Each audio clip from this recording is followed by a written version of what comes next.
ಆಕ್ಸಿಡೆಂಟ್ಗಳು ರಸ್ತೆಯಲ್ಲಿ ನಾವು ರೋಡ್ ಸೇಫ್ಟಿ ಆ್ಯಕ್ಟ್ ಕಾನೂನುಗಳನ್ನು ಮಾಡಿದ್ದೀವಿ. ಡ್ರೈವರ್ಗಳು ಅವರ ತಪ್ಪುಗಳಿಂದ ಆಕ್ಸಿಡೆಂಟ್ಗಳಾದರೆ ಸರ್ಕಾರ ಹೆಂಗೆ ಹೊಣೆಗಾರಿಕೆ ಮಾಡ್ತದೆ? ಎಲ್ಲಿ ಪ್ರಿವೆಂಟಿವ್ ಮೆಜರ್ಸ್ ಎಲ್ಲ ಮಾಡ್ತಕ್ಕಂಥದ್ದು. ನಿನ್ನೆ ಲಾರಿ ಕ್ಯಾಂಟರ್ ಆಕ್ಸಿಡೆಂಟ್ ಆಗಿ ಒಳಗಡೆ ನುಗ್ಗಿರೋದು. ಪಾಪ ನಾನು ಅವರಿಗೆ ಸತ್ತವರಿಗೆ ಗೌರವ ಸೂಚಿಸ್ತಕ್ಕಂಥ ಕೆಲಸ ಮಾಡ್ತೇನೆ.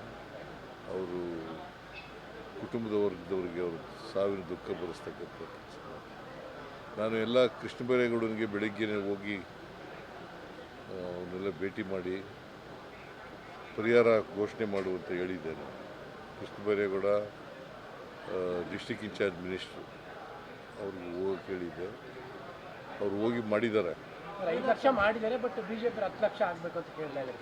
10 ಲಕ್ಷ ಪರಿಹಾರ ಅವ್ರು ಎಷ್ಟು ಕೊಟ್ಟಿದ್ರು? Central government PM 2 lakh announce ಮಾಡಿದ್ದಾರೆ. ಸೊ ಇವ್ರು 5 ಲಕ್ಷ ಮಾಡಿದ್ರೆ 10 ಲಕ್ಷ ಮಾಡಿರ್ತಾರೆ.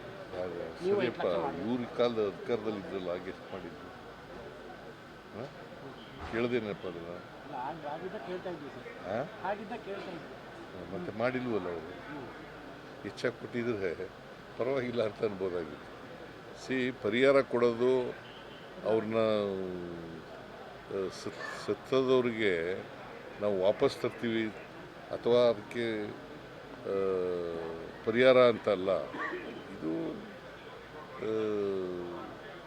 ಸರ್ಕಾರ ಮೊದಲಿಂದ